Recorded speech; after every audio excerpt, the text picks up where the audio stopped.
So today I'm reading book number 7 of the Magic Treehouse series, Sunset of the Sabertooth. Chapter 1, The M Things. "Let's go to the treehouse," said Annie.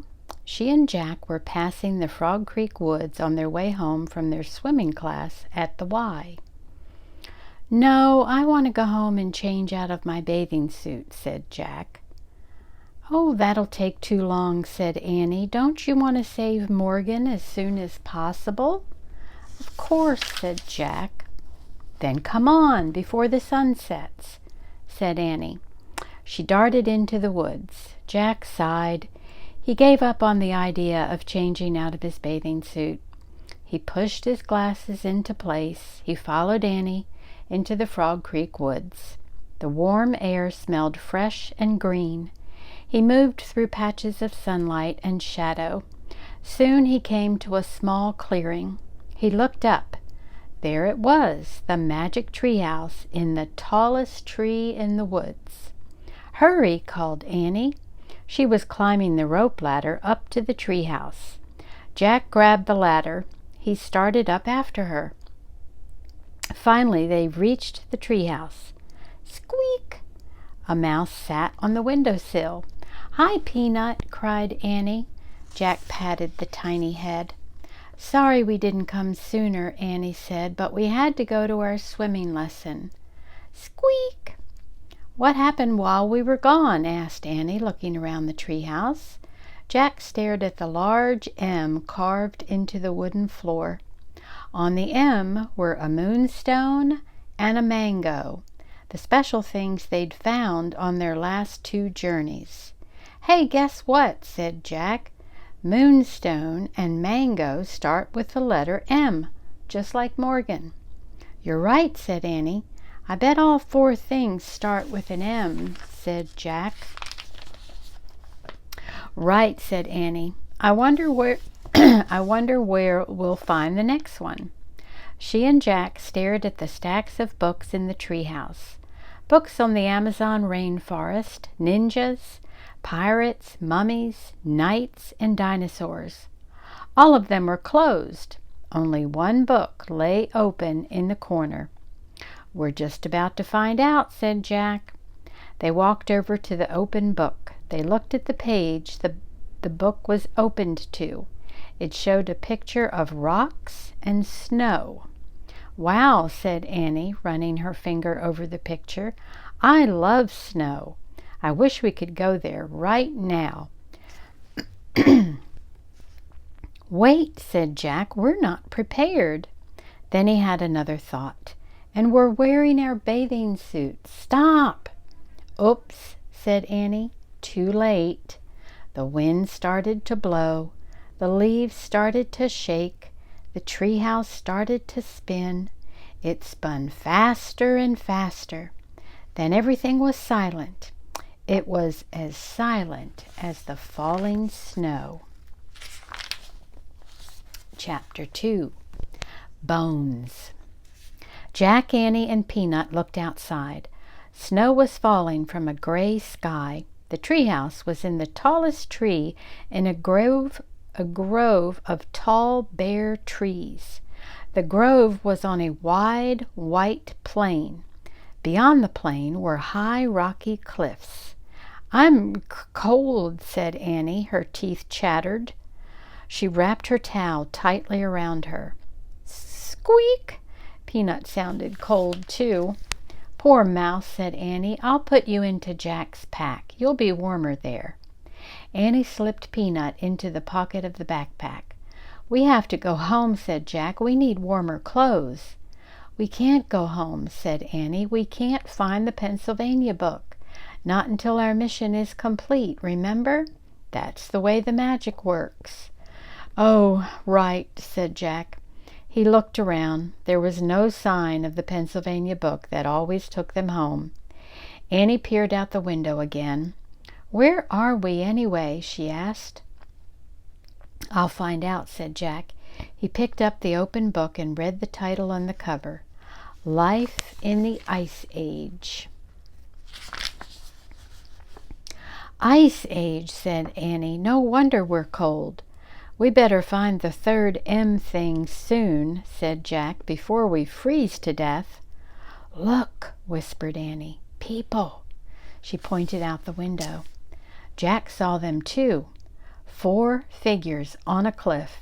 2 big figures and 2 little ones, all holding long spears. Who are they? Said Annie. I'll look in the book, said Jack. He found a picture of some people. He read the caption to Annie. Early modern humans were called Cro-Magnons. During the late Ice Age in Europe, they sometimes lived in caves beneath cliffs. Why are they carrying spears? Said Annie. Jack turned the page. He found another picture of the Cro-Magnons. He read aloud. The Cro-Magnon family often hunted together. They covered deep pits with branches. Then they drove reindeer and mammoths into the traps. Oh, trapping the animals. That's sad, said Annie. No, it's not, said Jack. They couldn't live without hunting. They didn't have supermarkets, you know. They watched the family disappear over the other side of the cliff. Come on, I'm freezing, said Jack. Let's hurry and find the M thing while the Cro-Magnons are hunting. But I want to meet them, said Annie. Forget it, said Jack. They don't have books that tell them about us. They'll think we're some enemy and hurl their spears. Yikes, said Annie. Jack put his book away. Squeak! Peanut peeked out of the backpack. Stay in there, said Annie. Jack pulled on his pack and started down the rope ladder. Annie followed. On the icy ground they huddled together. The wind was biting. Jack put his towel over his head. Snow blew against his glasses. Hey, Jack, said Annie. Look at me. Annie had put on her swimming goggles. Now I can see, she said. Good thinking, said Jack. Now cover your head with your towel. Most of your body heat is lost through your head. Annie wrapped her towel around her head. We should find a cave or someplace warmer, said Jack. I bet there are caves in those cliffs, said Annie. She and Jack started across the white plain. The snow wasn't deep yet, but the wind was blowing hard. I told you, Annie pointed to an opening in the rocks. A cave. They ran to it. Careful, said Jack. They stepped carefully into the shadowy cave. It was only slightly warmer inside, but at least the wind wasn't blowing. In the gray light, they stamped the snow off their sneakers. Annie took off her goggles. It smells in here, said Jack. Yeah, like a wet dog, said Annie. Let me see what I can find out, said Jack. He pulled out the Ice Age book. I'll look around, said Annie. Maybe the M thing is here. Then we can go home and get warm. Jack stood by the entrance so he could read the book. This cave is filled with sticks, Annie said. What? Said Jack. He didn't look up from the book. No, wait, I think they're bones, said Annie. Bones, echoed Jack. Yeah, lots of them back here, all over the floor. Jack turned the pages of his book. He found a picture of a cave filled with bones. I hear something, said Annie. Jack read the writing below the picture of the cave. It said, The great cave bears of the Ice Age were over 8 feet tall. These bears were larger and fiercer than today's grizzlies. Their caves were filled with the bones of their ancestors. Annie, whispered Jack, get back here now. They were in the cave of a great cave bear. Chapter 3. Brr! Annie, whispered Jack again. No answer. He put his book quietly into his pack. He stepped deeper into the cave. Annie, he said a little louder. Jack stepped on the bones. The wet dog smell grew stronger. He kept going, deeper into the smelly blackness. He ran into something. He gasped. Jack, said Annie, is that you?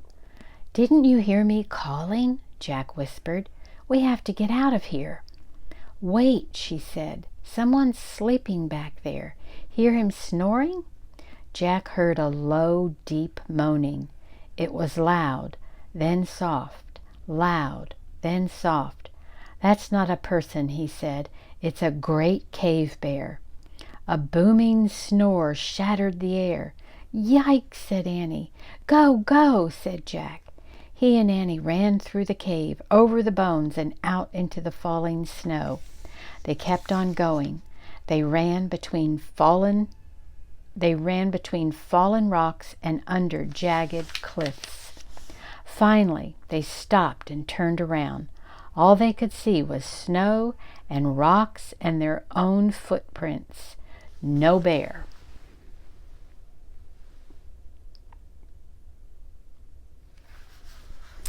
"Whew," said Annie. "That was lucky." "Yeah," said Jack. "He probably never even woke up. We just got in a panic." Annie huddled close to Jack. "Brrr, I'm freezing," she said. "Me too," he said. He took off his glasses to wipe off the snow.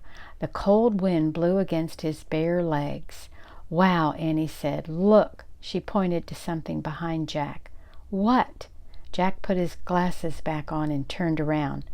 Under a cliff was a wide ledge. Under the ledge was another cave. Only this cave seemed to have a golden glow. This one looked cozy and safe and warm. Chapter 4. Cave Kids. Jack and Annie crept to the cave and peeked inside. A small flame danced from a bed of glowing coals. Near the fire were knives, axes, and hollowed-out stones. Animal skins were neatly stacked against the wall. "People must live here," said Annie. "Maybe it's the home of the Cro-Magnons we saw," said Jack, looking around. "Let's go inside and get warm," said Annie. Jack and Annie moved quickly to the fire and warmed their hands. Their shadows danced on the stone walls. Jack pulled out his Ice Age book. He found a picture of a cave. He read, "Cro-Magnons made many things from animals, plants, and stone. They made flute-like musical instruments from mammoth bones. They made ropes by braiding plant fibers. They made axes and knives from stone." Jack pulled out his notebook and pencil. He started a list. Cro-Magnons made bone flutes, plant ropes, stone axes, and knives. "Ta-da!" said Annie. Jack looked up. Annie was wearing a coat. It had a hood and long sleeves. It went all the way down to her sneakers. "Where did you get that?" said Jack. "From that pile of furry skins," said Annie, pointing. "These must be their clothes. Maybe they're being mended." She picked up another coat and handed it to Jack. "Try one. It's really warm," she said. Jack put his backpack and towel down on the hard dirt floor, and he slipped on the coat.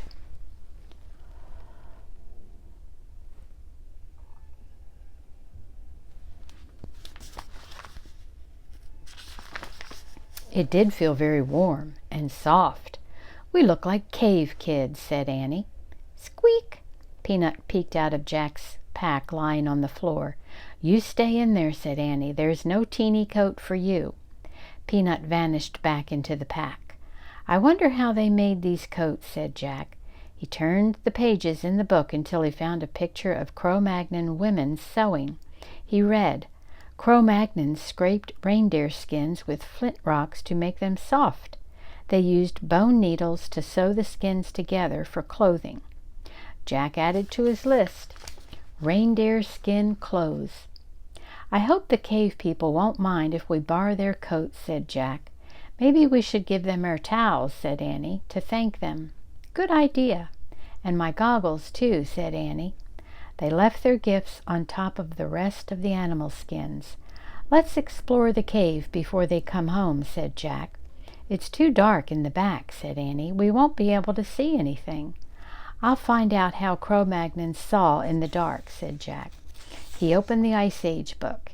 He found a picture of cave people holding odd-looking lamps. He read aloud to Annie. Cro-Magnons made stone lamps. They hollowed out a rock, filled it with animal fat, then burned a wick made from moss. There, said Annie. She pointed to 2 stones near the fire. In the hollow of each was gooey white stuff and a pile of moss. We have to be careful, said Jack. He picked up 1 stone. It was smaller than a soup bowl, but much heavier. Jack held the stone close to the fire and lit the piece of moss. He lit another lamp and gave it to Annie. Carry it with 2 hands, he said. I know, she said.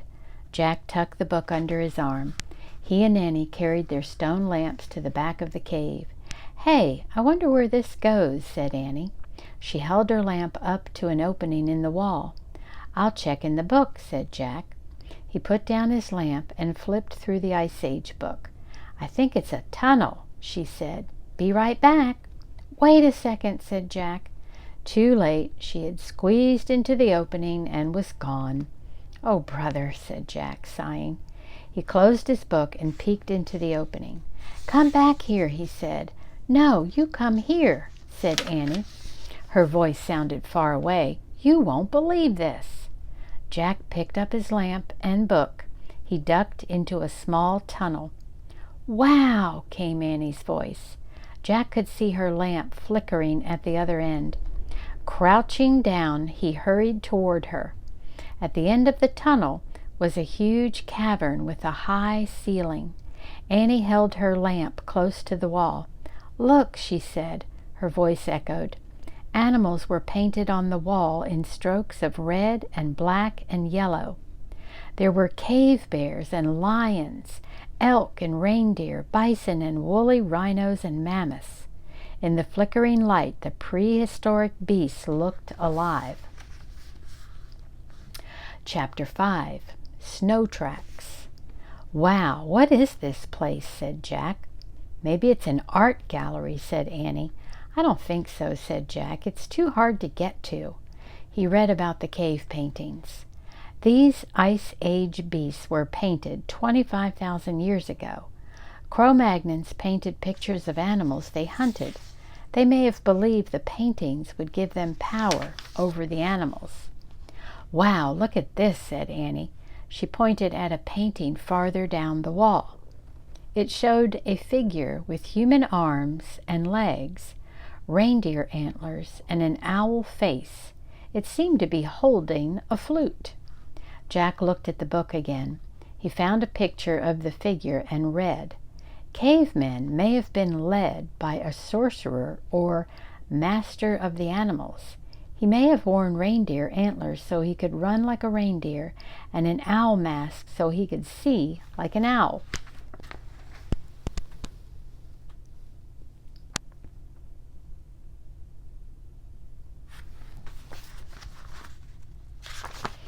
What is it? Said Annie. The master of the animals, said Jack. He's a sorcerer. Oh, wow, breathed Annie. That's it. That's what? That's who we have to find. Why? Maybe he's a friend of Morgan's, said Annie. Jack nodded slowly. Maybe, he said. Let's go find him, said Annie. They went back through the tunnel into the first cave. We better put our lamps back, said Jack. He and Annie blew out their lamps. They placed them back by the fire. Jack's backpack was on the floor next to the skins. He put the Ice Age book into it. How's Peanut? Said Annie. Jack looked into his pack. She's not here, he said. Oh no, cried Annie. She must have crawled out when we were looking at the paintings. Peanut, Jack called. Peanut, called Annie. Annie walked slowly around the cave, looking into the shadows. Jack peered around the fire and under each of the furry skins. Jack, come here, said Annie. She was standing near the entrance to the cave. The snow had stopped falling. In the snow were tiny tracks.